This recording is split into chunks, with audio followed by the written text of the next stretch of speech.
"That'll be $60 for the bag, sir. Policy is policy, and yours is clearly oversized for a carry-on." The words, sharp and frosted with impatience, sliced through the already tense air of Gate B12. Courtney, the airline agent, barely glanced up from her screen, her name-tag glinting officiously. Before her stood Ilias Thorne, a man whose 82 years were etched into the gentle lines around his eyes and the slight tremor in his hands as he clutched the handle of his modest canvas duffel. To the casual observer, he looked like any other elderly passenger, perhaps a little tired, a little lost in the airport's clamor. In this moment, he was utterly vulnerable. His quiet request to have the fee waived met with a wall of corporate indifference. If you believe every soul deserves dignity, especially those who have sacrificed for others, comment, respect below, Elias wasn't accustomed to asking for favors, let alone arguing. His life had been one of service, duty, and quiet resilience, stark contrast to his current predicament. Decades ago, the uniform he wore was not the slightly frayed tweed jacket he had on now, but the crisp olive drab of the United States Army. His steps, once firm and measured on foreign soil under unimaginable pressure, were now careful. Aided by a simple wooden cane, he was traveling to a gathering of the few remaining men from his old unit, an event that carried a weight of memory and camaraderie. Almost sacred to him, the duffel bag, the object of Courtney's disdain, contained not valuables in the monetary sense, but artifacts of immeasurable personal worth. His dress uniform, carefully preserved, a handful of faded photographs, and a small velvet-lined box he rarely opened. He'd hoped to carry it on, keep it close. The thought of it being tossed into the cavernous hold of the aircraft, possibly lost or damaged, filled him with a quiet dread. The airport was a symphony of hurried footsteps, garbled announcements, and the perpetual underlying hum of anxiety. Ilias felt a familiar wave of being out of place, a relic of a different era, adrift in a world that moved too fast and valued too little of what he held dear. He took a slow breath, the air thick with the smell of jet fuel and fast food, and tried again, his voice soft, almost hesitant. "Ma'am, this bagitte's very important to me." "Are you quite sure there's no exception, Courtney Sita?" Theatrical exhalation of manufactured patience. "Sir, everyone's bag is important to them. If I make an exception for you, I have to make one for everyone, $60, or it doesn't fly. We're about to board Group 1. Her eyes flicked to the growing line behind Ilyas's silent pressure tactic. A few people shifted impatiently, some tutting under their breath. Ilyas felt a flush creep up his neck. It wasn't about the money, though every dollar counted on his modest pensionate, was the dismissal, the casual stripping away of dignity over something that felt profoundly significant to him. He fumbled in his coat pocket, his fingers brushing. Against the cool metal of the object nestled there a constant companion. "I'm attending a memorial for my brothers," he murmured, the words costing him more than the $60 ever could. Courtney's expression didn't soften. If anything, it hardened. "I'm sorry for your loss, sir, but that doesn't change baggage regulations." She tapped her pen on the counter. "Card or cash?" Her colleague, a bored-looking young man named Kevin, snickered quietly from the adjacent counter, clearly enjoying the old man's discomfort. The supervisor, a harried Mr. Henderson, briefly glanced over, saw Courtney handling it with her usual brusque efficiency, and turned back to his own paperwork. Unwilling to intervene in what he considered a trivial matter, the injustice of it was a bitter pill. Elias knew he was holding up the line, and the subtle hostility from other passengers was palpable.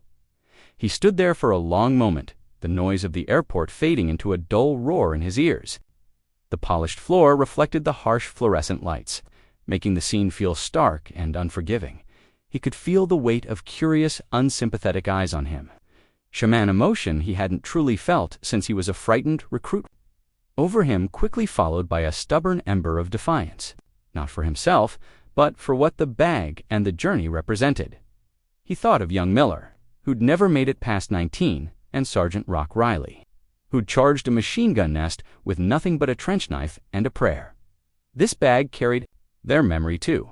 He swallowed hard, his gaze dropping to the worn canvas of the duffel. He could pay, he could surrender this small battle, let them toss his sacred relics into the belly of the plane with the golf clubs and oversized suitcases, but something within him, a core of iron forged in crucibles, Courtney couldn't imagine. He wasn't asking for a handout, just a sliver of understanding. A moment of human connection in the impersonal machinery of modern travel. He reached for his wallet, the act feeling like a concession, a defeat. His fingers trembled slightly as he fumbled for his card, the plastic feeling alien and cold. The bright lights seemed to intensify, the faces around him blurring into a single judgmental mass. He was just an old man easily dismissed, easily forgotten. The silence stretched, thick with unspoken impatience from the queue. Suddenly, a new presence cut through the stagnant air of the gate area. A tall, powerfully built man in a crisply pressed civilian suit exuding an aura of quiet command strode toward the boarding podium. He'd been observing the escalating situation from a nearby seating area, his steely blue eyes missing nothing. His flight, it turned out, was the same one Elias was trying to board. He moved with an economy of motion that spoke of discipline and authority, his gaze fixed on the unfolding drama at the counter. As he approached, the ambient noise seemed two dip conversations, faltering as people registered his arrival. There was an indefinable quality about him, a gravitas that made heads turn. He wasn't in uniform, but the bearing of a leader was unmistakable. He stopped a few feet from the counter, his eyes taking in Elias's distressed face, Courtney's imperious stance, and the duffel bag at the center of the dispute.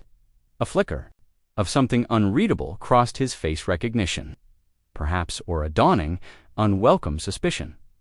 The subtle shift in the atmosphere was immediate. Even Courtney paused, her demand for payment hanging unfinished in the air.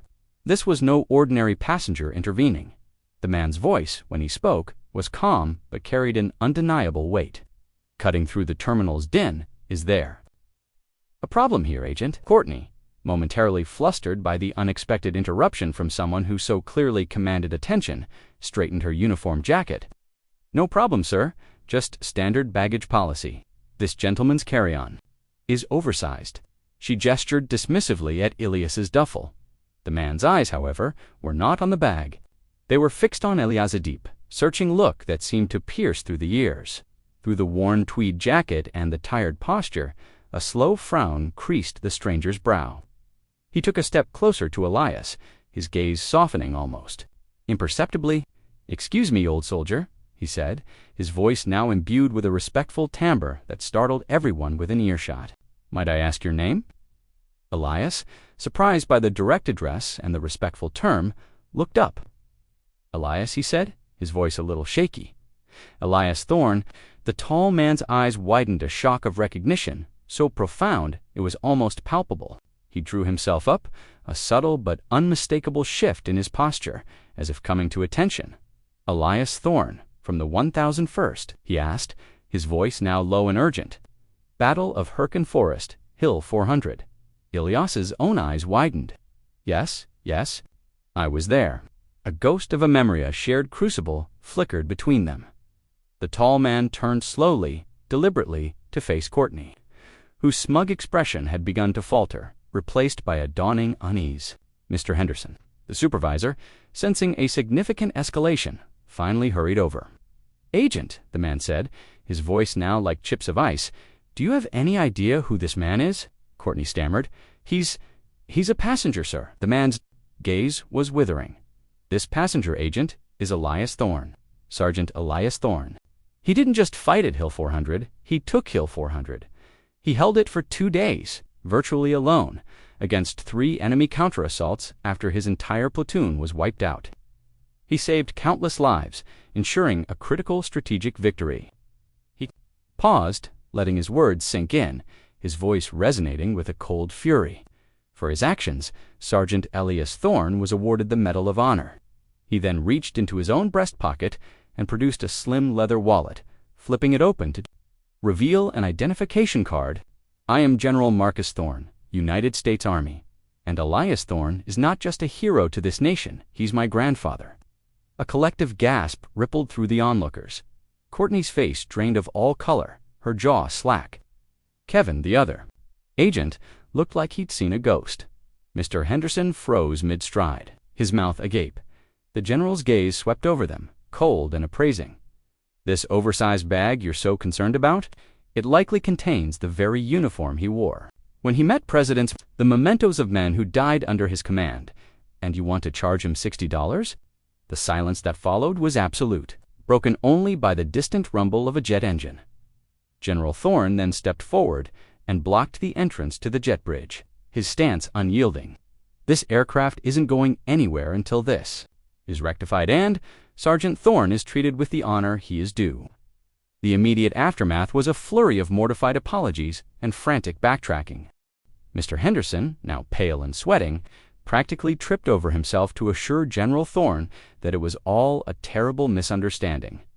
"A mistake, General, a grievous mistake. Of course, there will be no charge. Please allow us to escort Sergeant Thorne onto the aircraft immediately." Courtney stood frozen, her earlier arrogance shattered, replaced by a look of profound shock and dawning shame. She couldn't meet Ilias's eyes nor those of the General.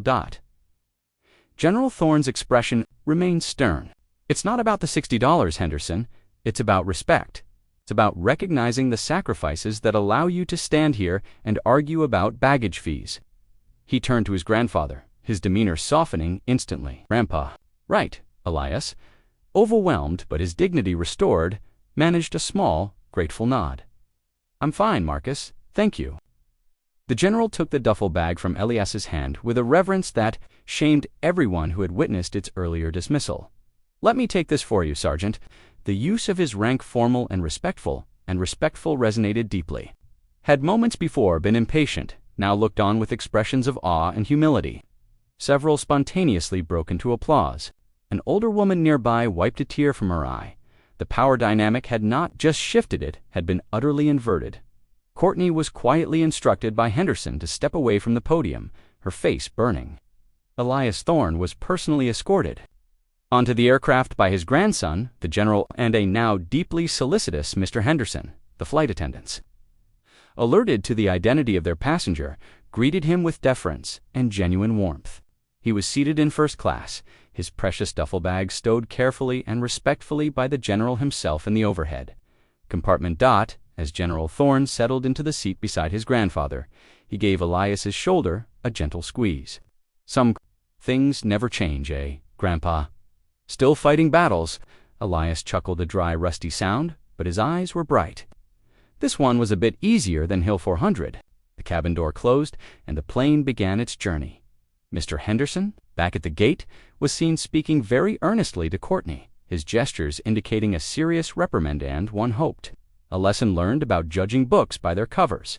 The story of the Medal of Honor recipient and the 4-star general spread like wildfire through the airline staff and later among the passengers.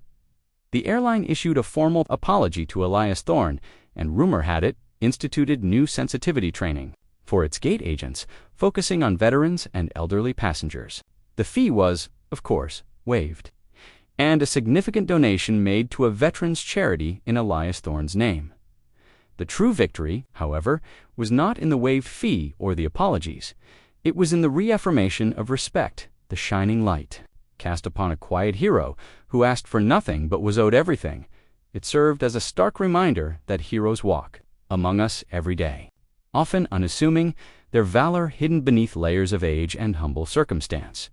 We must never forget that the freedom to argue over trivialities, to live our busy, often self-absorbed lives, was bought and paid for by sacrifices we can scarcely imagine. The true measure of a society is how it honors those who have given the most. As the plane soared above the clouds, Elias looked out the window, a quiet sense of peace settling over him.